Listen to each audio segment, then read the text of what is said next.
Hello friends, Jayasurya നായകനെത്തുന്ന പുതിയ സിനിമയാണ് operation trial. സിനിമയുടെ ഒഫീഷ്യൽ ടീസർ പുറത്തിറക്കിയിട്ടുണ്ട്. പേഴ്സണലി പറയാൻ എനിക്ക് ടീസർ അത്ര വലിയ ഗുമ്മം തോന്നിയില്ല. അത്ര വലിയ രീതിയിൽ ഇൻട്രസ്റ്റിംഗ് ആയിട്ടുള്ള കാര്യങ്ങളൊന്നും തന്നെ ടീസറിനകത്ത് ഇല്ലായിരുന്നു. ടീസർ ജസ്റ്റ് ഒരു NIA ആ ഒരു കാറ്റഗറി ബിൽഡപ്പ് ചെയ്ത് കാണിക്കുന്ന പോലെയാണ് എനിക്ക് പേഴ്സണലി തോന്നിയത്. അതെന്ത് പറഞ്ഞിട്ട് കാണിക്കുന്ന പോലെ പേഴ്സണലി. പിന്നെ ജയസൂര്യയുടെ ആ ഒരു ഏജ് നല്ല രീതിയിൽ എടുത്ത് അറിയുന്നുണ്ട്. പക്ഷേ പുള്ളിക്കാരൻ ആറ്റിറ്റ്യൂഡ് ഉള്ളതുകൊണ്ട് ആ ഒരു ക്യാരക്ടറിൻ്റെ ആറ്റിറ്റ്യൂഡ് അത്ര കുഴപ്പമില്ലാത്തതുകൊണ്ട് ജസ്റ്റ് ഓക്കെ എന്ന രീതി കുഴപ്പമില്ലാന്ന് അറിഞ്ഞു. പിന്നെ സിനിമ ഇറങ്ങുന്നത് ഈ വർഷം ഡിസംബർ മാസമാണ് ടീച്ചറിൽ തന്നെ കാണിക്കുന്നുണ്ട്.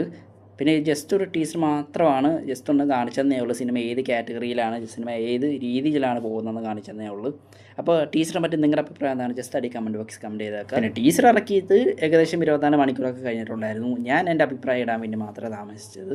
പിന്നെ പറഞ്ഞ പോലെ തന്നെ നല്ല രീതിയിൽ തന്നെ വർക്ക് പ്രഷർ, വീട്ടിൽ നിന്നുള്ള പേഴ്സണൽ പ്രോബ്ലംസ് അങ്ങനെ പോകുന്നു. അടി കമൻറ്റ് ബോക്സ് വരുമായിരിക്കും. ഇത്ര കഷ്ടപ്പാടാണ് പിന്നെ എന്തിനാടാ അപ്ഡേറ്റ് ഇടണമെന്ന് ചോദിച്ചുകൊണ്ട്.